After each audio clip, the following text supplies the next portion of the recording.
Hello, everyone. Thank you so much for joining us today. We can officially begin the webinar. We will be talking about graduate studies in the United States with Rice University that is located in Houston, Texas. I will be introducing the panelists momentarily. Before we begin, I would like to introduce myself. My name is Omar Bashir, and I'm an Education USA advisor based in Karachi, Pakistan. I would also like to introduce our audience today to Education USA. Education USA in Pakistan is part of a U.S. Department of State network of over 430 international student advising centers in more than 175 countries and territories.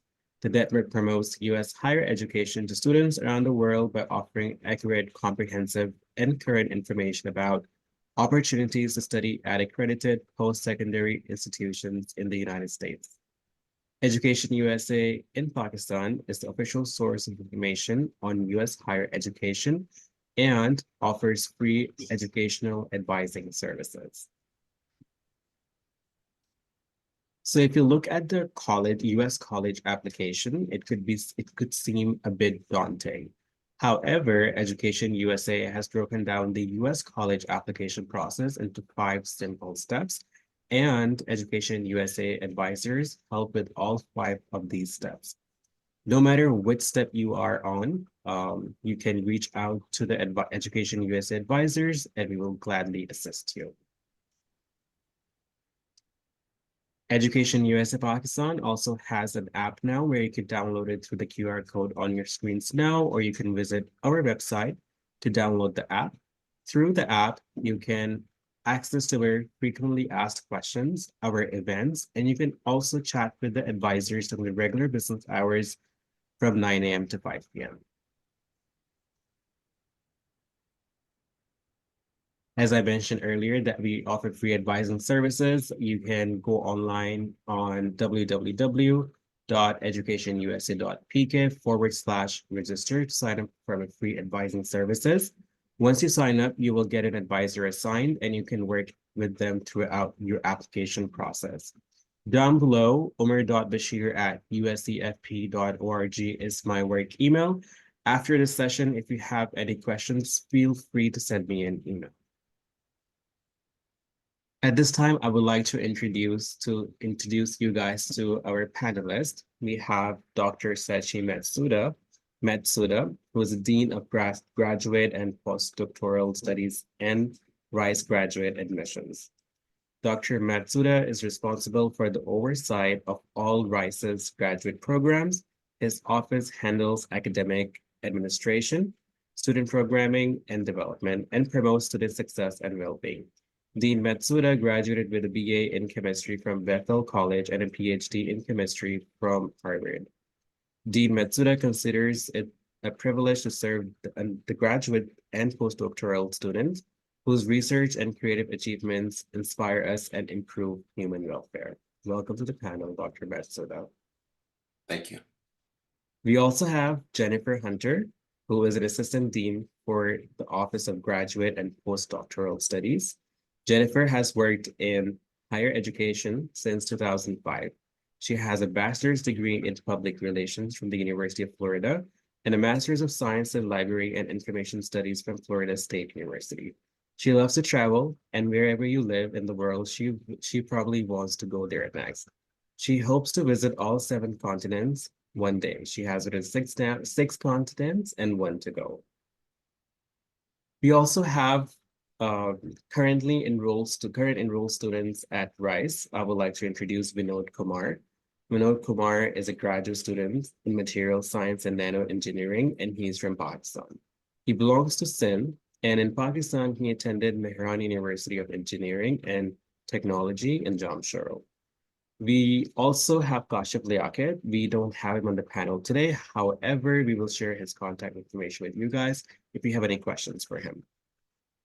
Welcome to the panel, Vinod Kumar.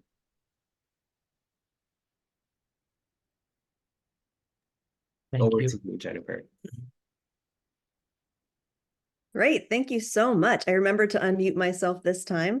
It's really, really great to be here this evening for you all, this morning here in Houston, and just really grateful to Education USA for allowing us to come and get to meet you and get to know you all a little bit better. You are in great hands with them. Make sure that you stay in touch with Education USA and their advisors so that they can best equip you for the application process.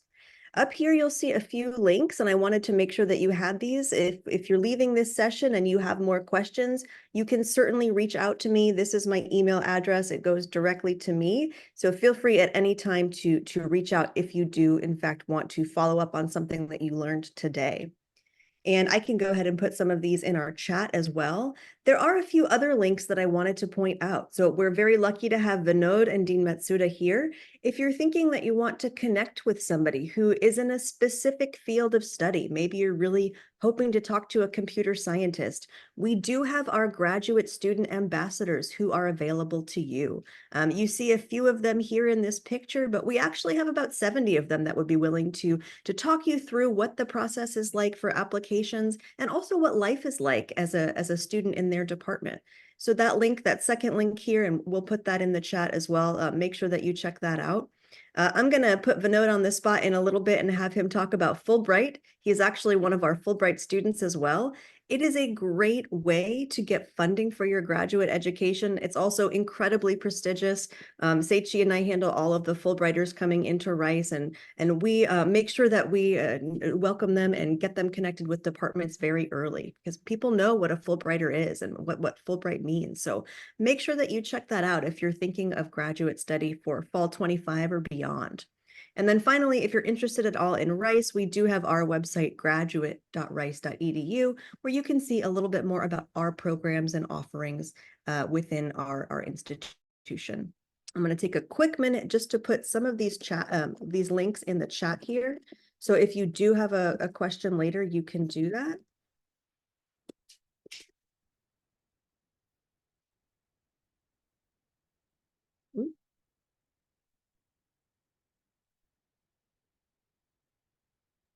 Also, students, if you have any questions, feel free to put your questions in the Q&A box and we will address them towards the end of the webinar. Thank you.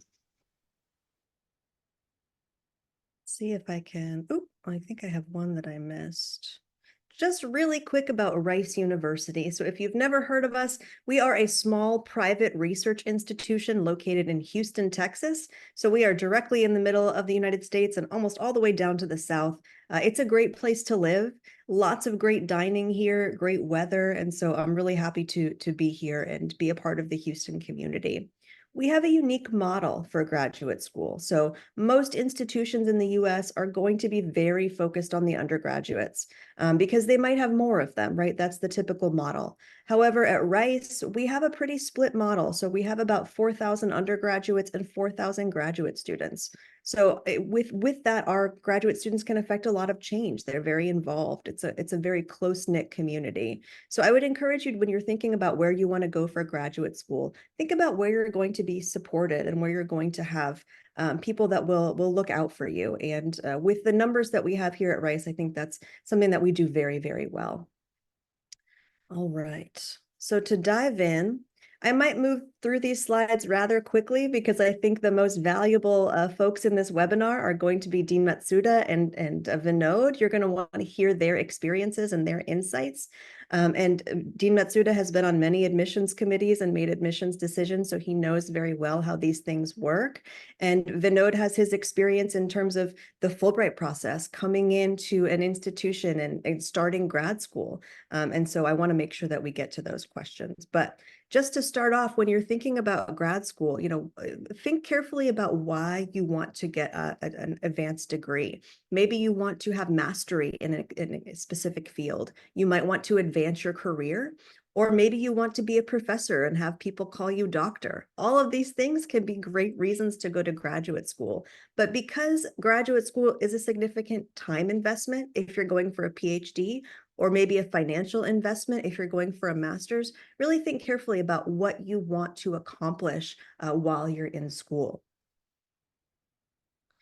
So where to start? I think it's really important to do your research. There's lots of different things that you should be looking at in the first stages of getting your application together. So types of research areas specific programs do is really important. The faculty projects, specifically if you're going for a PhD, are really important. You know, you might have your heart set on, I really want to go to Harvard, but if for some reason they're not doing the research that you want to do, you might be out of luck because that's not going to ultimately be what makes you happy. So really look carefully at each institution. What are they offering in terms of research? What are faculty working on that you would be happy with?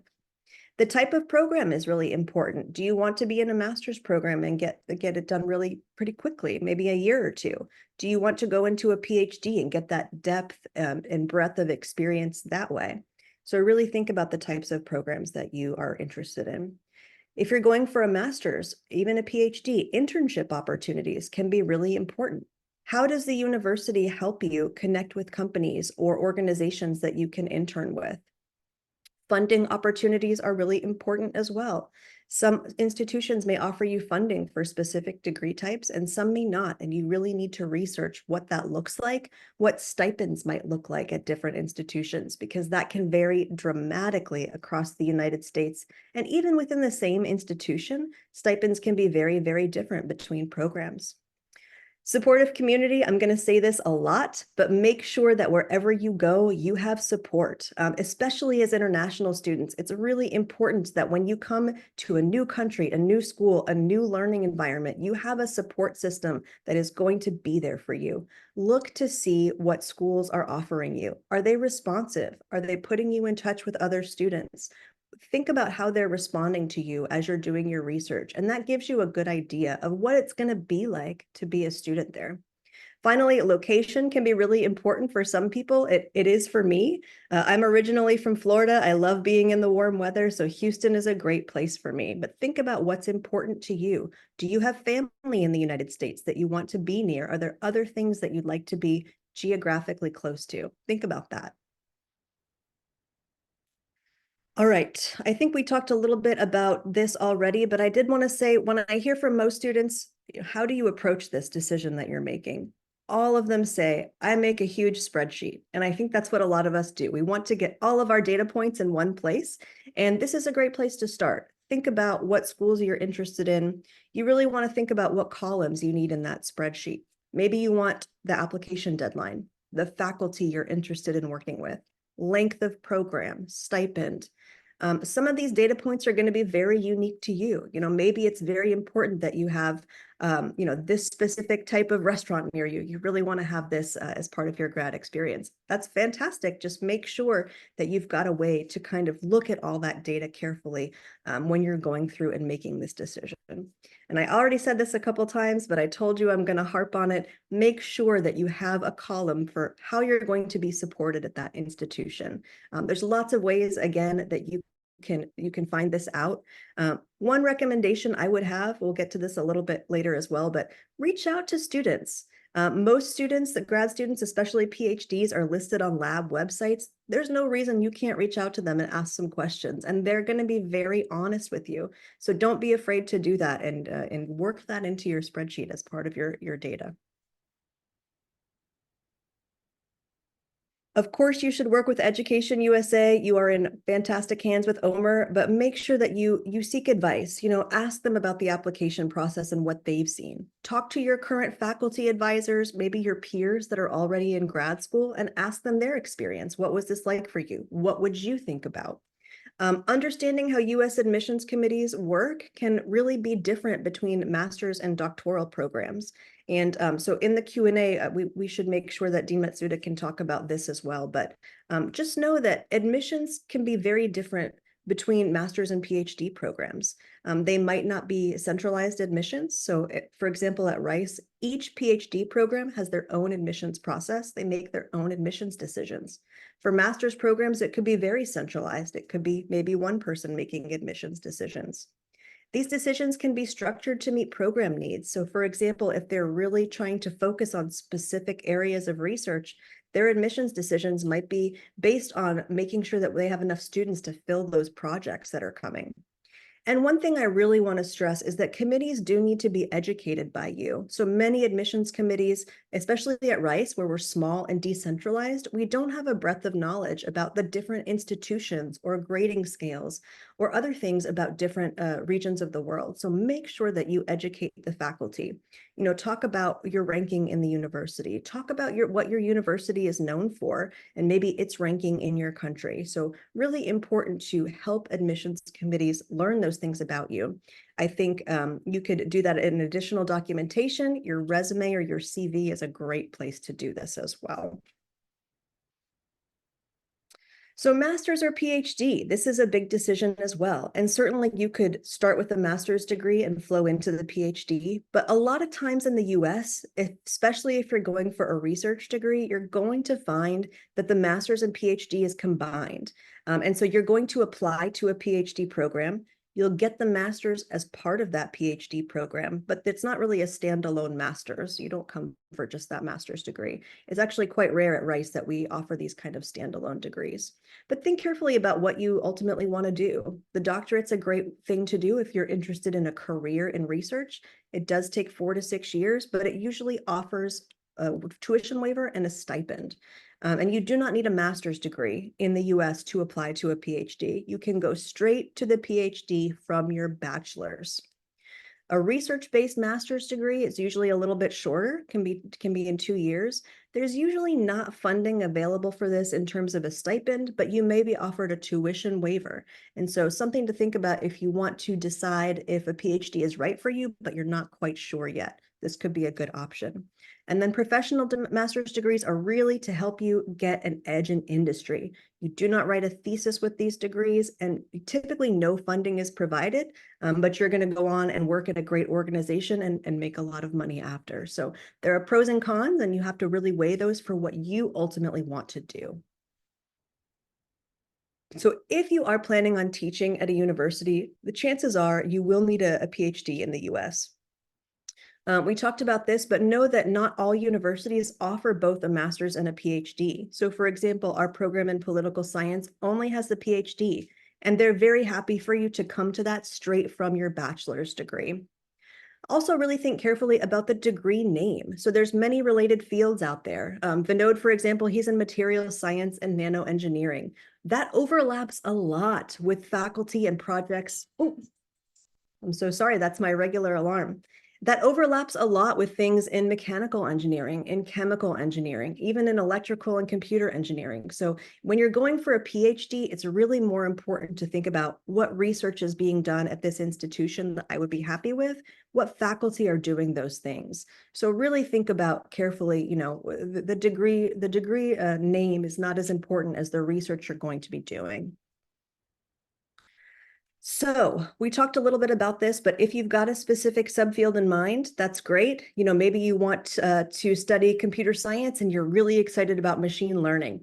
Look for schools and universities that offer those areas. Look for faculty that's doing that work. Make sure that you know that applications can look very different across these areas. So you really want to think about, what is the university asking me for? What is going to make me a competitive applicant? If you don't have research experience, that's okay. If you still want to do a PhD, but you haven't really gone into research yet, you really just want to show your potential to conduct research. And you've got plenty of tools at your disposal to do that. Really important to get great letter recommenders and make sure that they talk about what you have done and your academic potential. Components of the application. Generally, this is what you're going to be asked for on any US graduate application. Transcripts, certainly important to get a record of all of the places that you've attended. GRE, the graduate record examination, generally is being waived at Rice, but we'll talk more about that in a minute.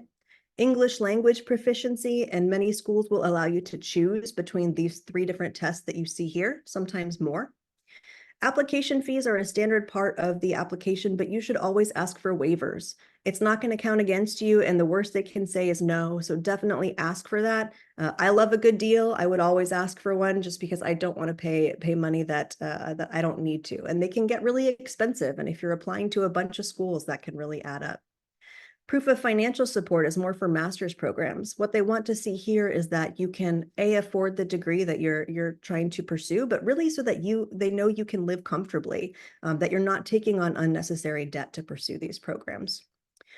Letters of recommendation, usually you need 3 of these. We'll talk about that in a moment as well. And then your personal statement and/or your statement of purpose, other kinds of statements like the diversity statement. We'll talk about the differences between these as well. CV or resume, whatever the program is asking for, make sure you give them that exactly. And finally, research experience. There's lots of ways to showcase research experience. Your CV is a great place to do this. If you have publications or you've been on a project, you can upload those as supplementary materials. We're happy to receive those. Graduate record examination. A lot of schools tend to be waiving this lately. A lot of schools still require it, but more and more we see that the GRE is being waived. Think about how you want to practice for this test. I would consider talking to Education USA, seeing what free materials are out there, and practicing that test before you decide you want to take it. If you don't need to take it at all, maybe you don't want to. But if you do have competitive scores, if you have taken the test, certainly you should feel free to upload those as a supplementary material as well.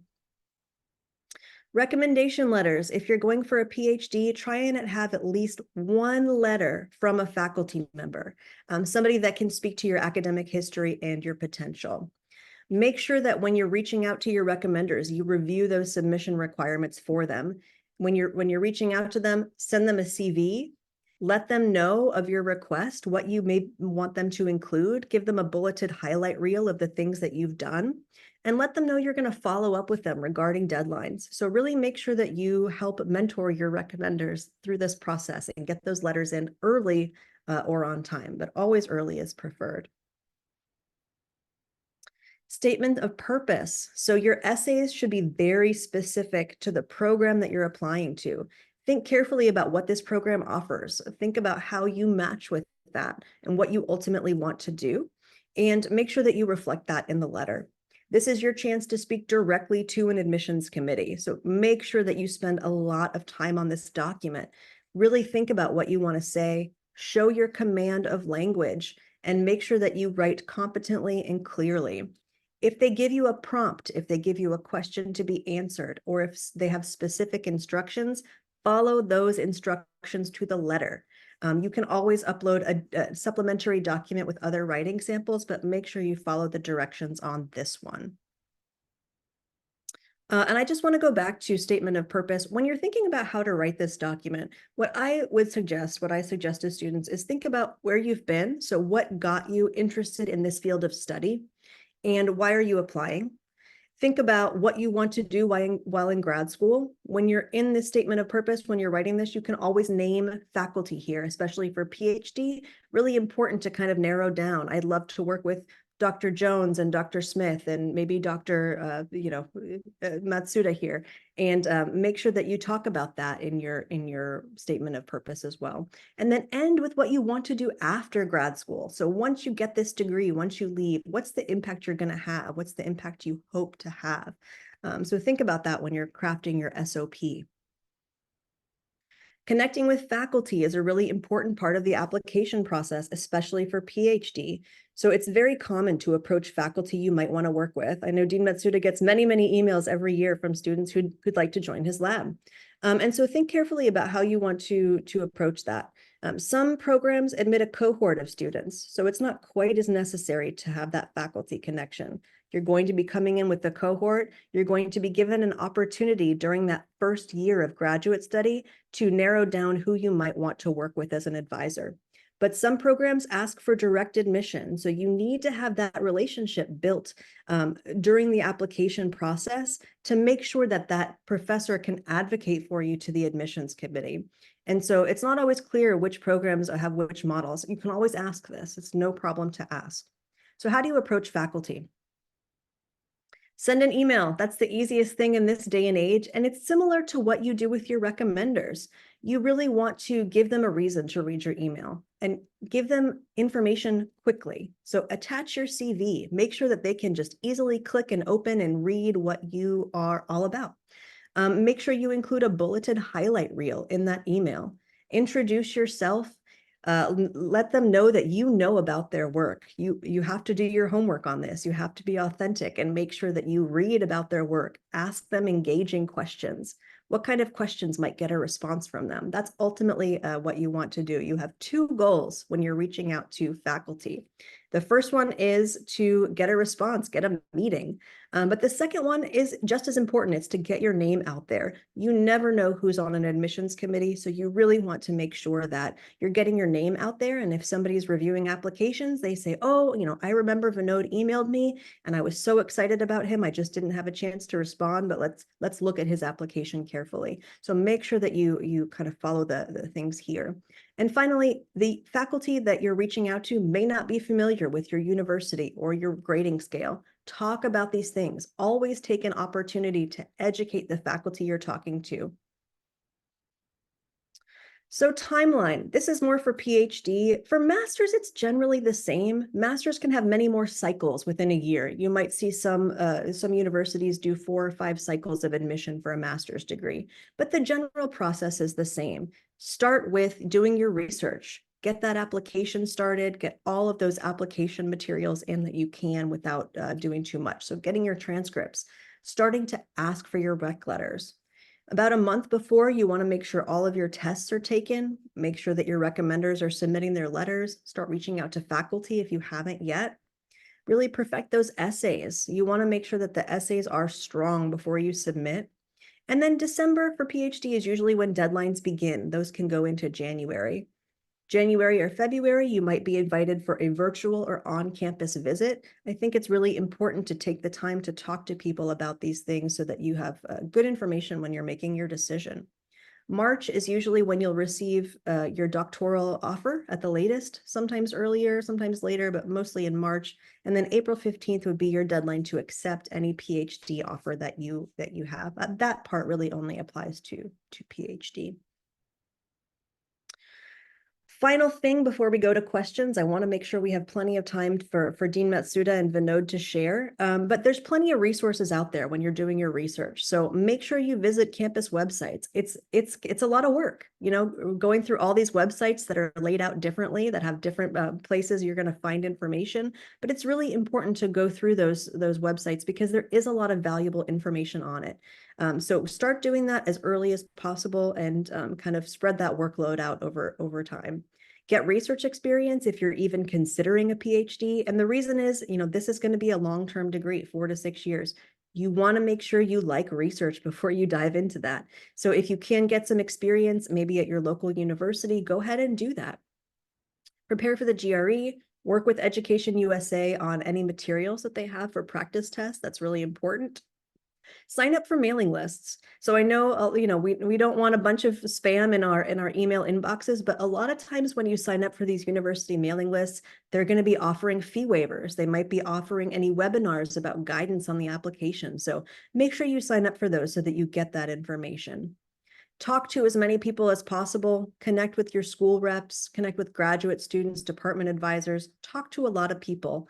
And I want to emphasize grad students again, because they always give you the best information. And so make sure you talk to them. They'll know who's taking students, who's got funding, who's a good person to work with, who's maybe not so good. So always ask those questions. Research your funding opportunities. We're going to have Vinod talk about Fulbright a little bit. That's a great option, but see what else is out there. See what university scholarships are out there for you to apply to as well. And then make sure you work again with EducationUSA on all things. They are going to be your guides through this process. So we really want to make sure that you keep them in the loop and that they can give you any resources that you might need to succeed. So keep that in mind as well. I think this might be my last slide.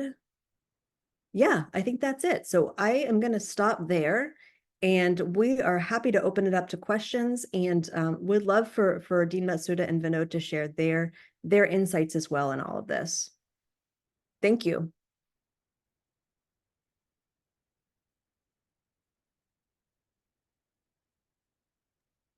Thank you, Jennifer. I would just say a few words. I really appreciate everyone coming to this meeting today, and so it's great to get to at least know your name if we don't get to chat with you directly, and it's a great sign that your interest in your future, that you come to webinars and see what information you can pick up about applying to grad school. One of the questions that's coming up a lot is for English proficiency. Students who have a degree in which the instruction was in English do not need English exams to go to Rice, and a number of other institutions have a similar kind of structure. So many students from Pakistan have better English, speak better English than I do, and so we won't make you jump through that hoop. Rice does not require the GRE. There are a few departments that would like to see that score, and again, those are both similar situations to what other institutions do. The GRE is becoming increasingly rare.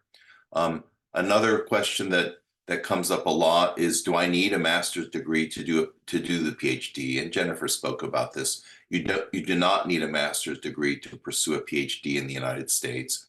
Most of the US PhD degrees are now a hybrid between a master's degree and a PhD, in which you take classes at the beginning, essentially do the master's work first, and then shift to the research PhD phase. Vinod, you have things to add? I just want to add something about the Fulbright thing. Go for it. Okay, so yeah, so as Jennifer discussed, there are several funding ways you can come into Rice, but for the Fulbright, again, Rice does not require the GRE, but if you're considering Fulbright and considering to come through Fulbright, you need to have a GRE, specifically if you're coming from Pakistan, because the competition pool is way big in Pakistan, and the selection process is a bit different. It's like you can say like 6 months of the process of initial scrutiny, and followed by that, once you are shortlisted, you are asked to select the number of schools you want to apply into. They consider your choices and they apply on your behalf. But yeah, if you're coming to a Fulbright to Rice, it would be an amazing experience, because we are about like 80 to 100 people here of Fulbright community, and we are totally connected together. I think I visited like a dozen of schools in US, and I'd proudly say Rice has like one of the active Fulbright community and quite supportive atmosphere you'd find here. And yeah, and for the research and other parts, overall it's a small school, so you are more connected with other people.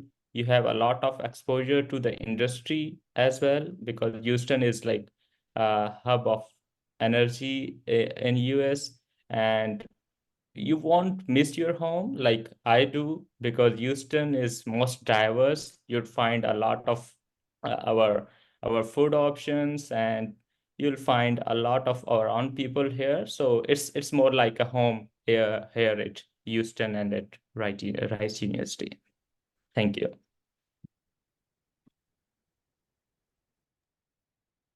Thank you so much. So I can take a few questions from the Q&A box for our panelists.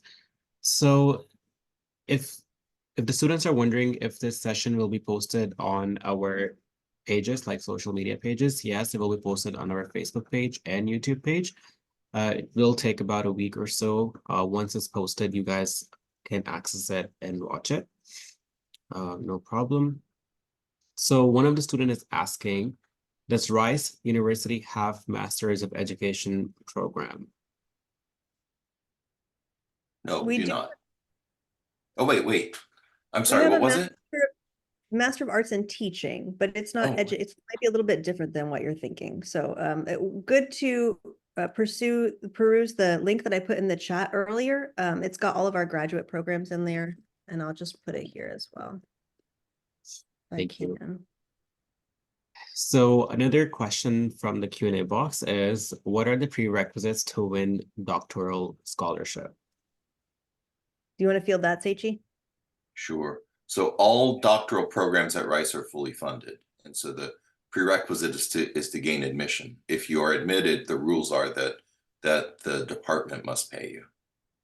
And the prerequisites for admission are not so easy to define. So I think that in many countries, the bars to admission are pretty well defined. That you need some specific score on an exam, or you need some specific grades. And at most U.S. institutions, you'll find it to be frustratingly vague. So faculty have the right and the authority to accept the students who inspire them, and who look like they will be promising for some undefined reason. So it's valuable to apply to a bunch of different schools. Look for places where you can get application fee waivers, because there is some randomness in the process. Thank you. Are there graduate assistantships available for master's students? At Rice, they are relatively rare. And so if someone is an absolutely compelling case, master's fellowships might be available, but departments are not required at Rice to provide stipend to master students. Thank you. It is possible you may receive a tuition waiver, but yes, like Seichi Yep. said, no stipend. Thank you.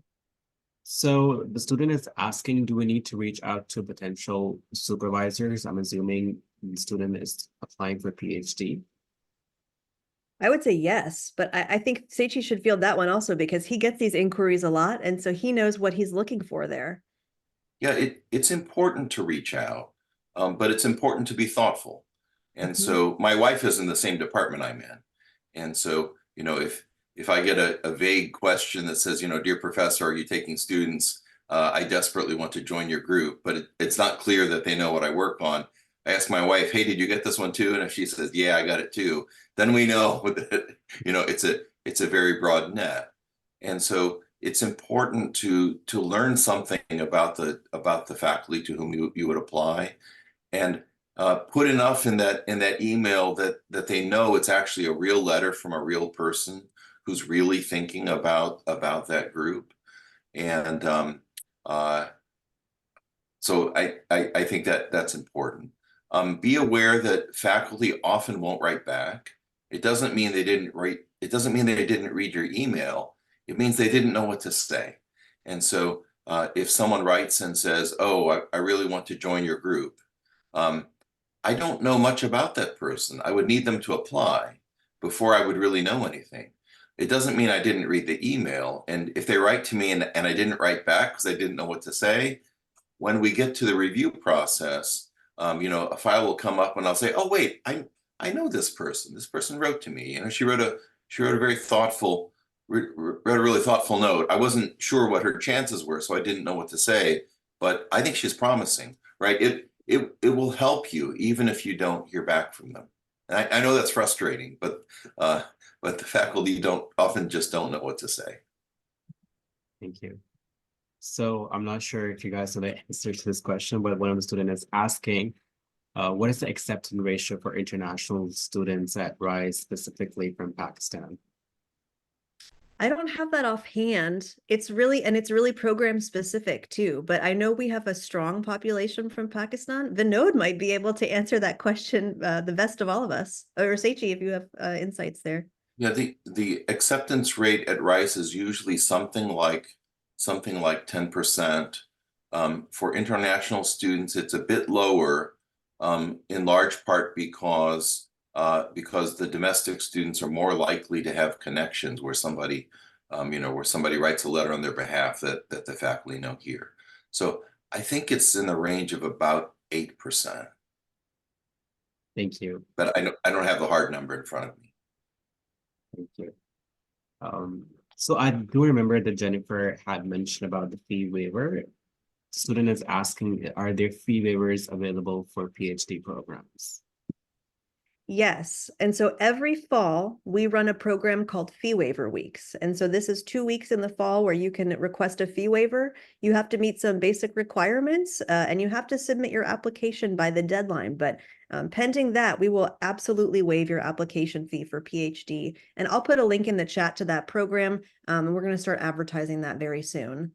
If you have a question about a fee waiver, maybe for this term, though, you have my email address. You should email me and ask any questions that you might have. I'll put that out there.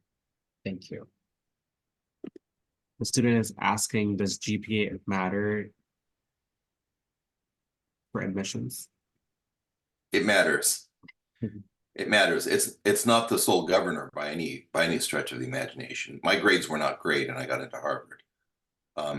And so what people are usually looking for is the real is grit is something that matters a lot. So what's the student what's the chance the student will persist when difficulty happens, which it always does in any kind of challenging project. Thank you. Yeah. So this particular student has applied at Rice, but they're just trying to find out when are the admissions offers sent out. Ooh, it depends on the program. I'm curious to know which program they applied to. I don't know if that student can add something to the chat or not. They have not mentioned the program. Okay. Yeah, it's different. So many programs have already started to send out offers starting in December. Some will wait a little bit longer. So it really just depends on the program of study and kind of, their expected the plan that they usually follow. Thank you. I wish I had a better answer, but yeah, it's a good question. The And student, it varies across the country. So I'm in chemistry, and chemistry has sent out its first round of offers. It's not like the first half, but like the first batch went out. And economics might not send their offers until the end of March. And economics across the country is relatively late. So I think they want to sit back and get more information. okay. Are letter of recommendations required for a master's program? Yes. Yeah. So each program at Rice and most graduate programs in the US are going to ask for some kind of recommendation letter. We ask for 3. Sometimes in other schools it can be more, sometimes it can be less, but for all programs, you want to talk about the spark that led you to this field of study, this degree, why you want to pursue this degree, and what you hope to do afterwards. Sorry, that statement of purpose. For letters of recommendation, though, you want to make sure you reach out to your recommenders, give them a CV, give them a resume, let them know what they need to talk about, let them know the deadlines, and make sure that they're well-versed in who you are so they can write the best letter possible. But yes, both master's and PhD programs do need those rec letters. Thank you. The student is asking, is it possible that we get resume and SOP check from your advisors or alumni before applying in the program? Generally, we can't offer that level of mentorship. Usually what we would recommend you do is maybe have a casual conversation with one of our ambassadors, maybe have a casual conversation with a student in the program. We can't really ask them to do this one-on-one mentoring, but certainly you could reach out to EducationUSA advisors. That would be the best avenue. They are experts in all of the schools out there. They have seen everything. And so I would strongly recommend you do that. Thank you. So for this particular student and everyone in the audience, so Education USA does review and provide feedback on SOPs and the resume or CV. We just cannot provide feedback on your SOP if you're applying for the Fulbright. But other than that, you're more than welcome to send us your SOP and your resume, and I can provide feedback.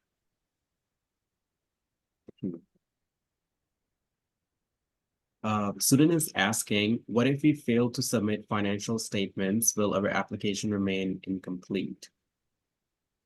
I think that's going to be very specific on master's programs that are requesting that, and it's best to check with them directly. It might be possible if for some reason you cannot provide that documentation, they can work with you. So always ask that question to the department you're applying to and ask them to guide you through that. You know, what is going to happen? What is the deadline? Can you offer me some kind of extension?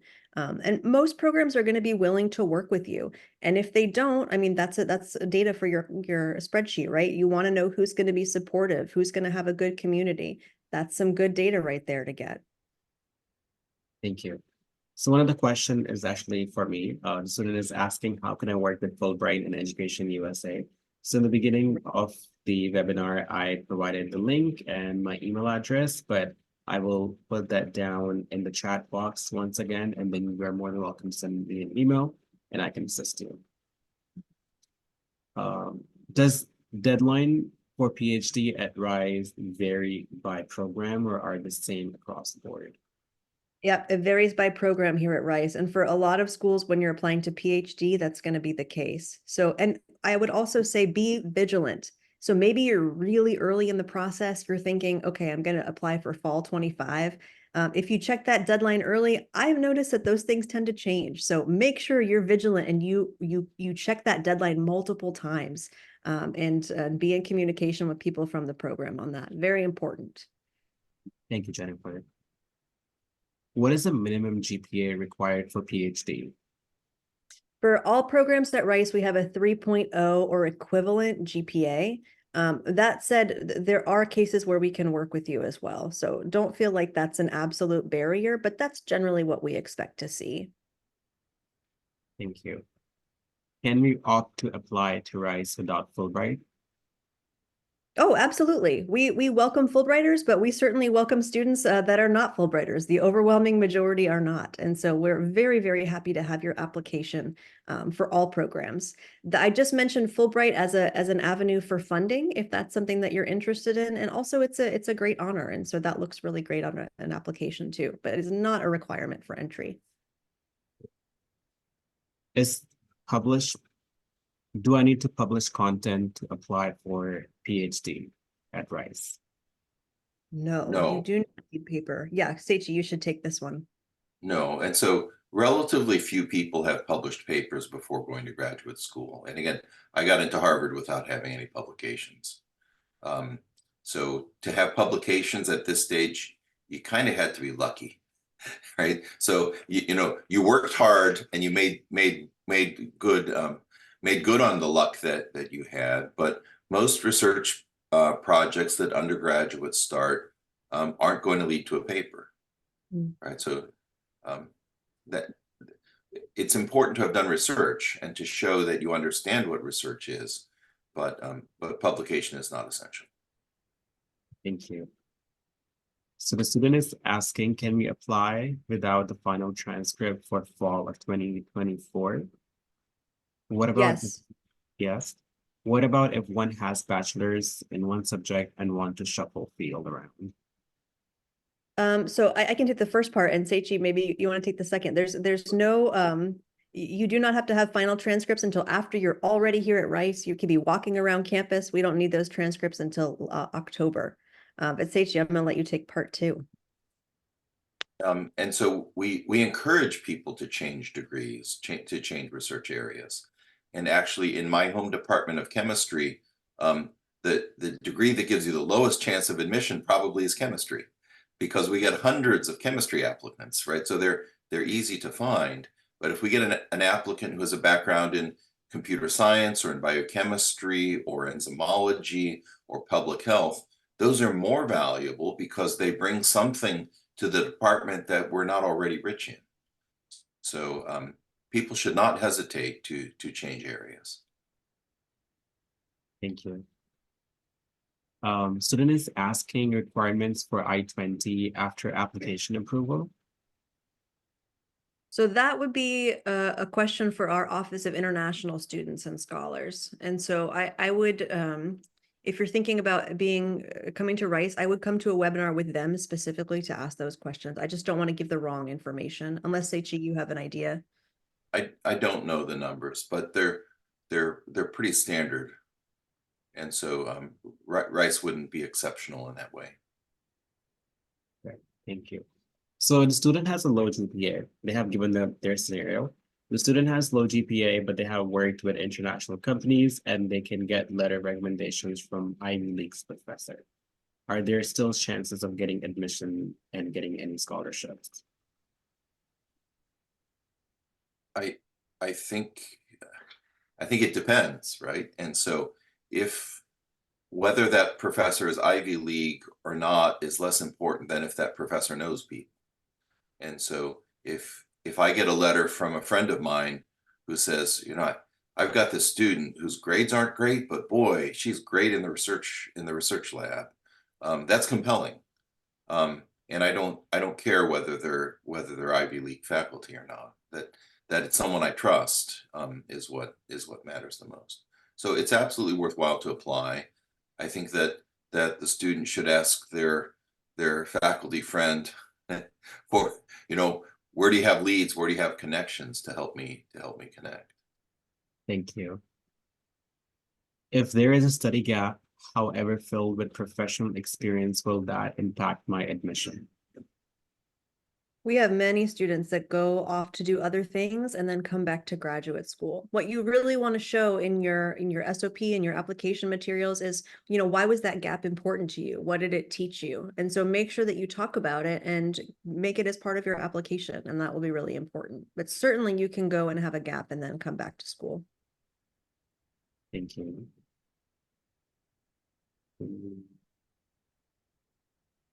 Oh, the student is asking, are there application fee waivers available for students who attended this session? We could work that out. I mean, Omar, maybe I'll talk to you afterwards. If you have a list of attendees, we can figure out how to do that. Sure, definitely. Great question to ask. Kudos to that person.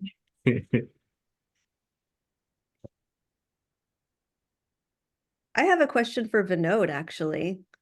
So what was most impactful to you when you got to Rice? And you know, you talked a little bit about this, but what's your experience been like here? And what can students expect when they come to the United States for graduate study?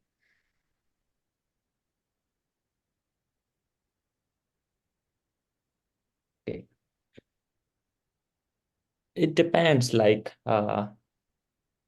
initially it's challenging for me because especially if you have not traveled before outside of your country, and sometimes the place you are going to and you are not getting adjust with the atmosphere and everything. But I think I was lucky enough. I was like, I think I told you I was late a bit. I joined my semester late due to some the visa issues and all. But like when I joined the Rice, within like a week or two, I met the Adria. She's like, you're late and everything. So every person, like from my advisor to the department to the international office, and of course the GPS office, the overall atmosphere was quite supportive. They were like, don't worry, you'll be on track soon. And within one semester, I'm like, I'm okay now, and I know I can give my best here. So yeah, it's amazing because US is a place of opportunities. In this 1 year of my studies, I visited like maybe 7 or 8 states and a dozen of schools, participated in several seminars, symposiums, and also I'm leading some of I want to add here, I'm also leading Rice Pakistani Student Association. So the small group of people we have here at Rice. And again, I'm working with GPS and the GSA and MISNI office, many other offices. But overall, the atmosphere is supportive. What a student needs at an international place. So overall, it's an amazing experience. If you're planning to join Rice or any other institute at the US, it's a lifelong opportunity. Yeah. Thank you. Yeah. Just a question, is there any age limit to apply at Rice? We welcome everyone. Slide, yeah.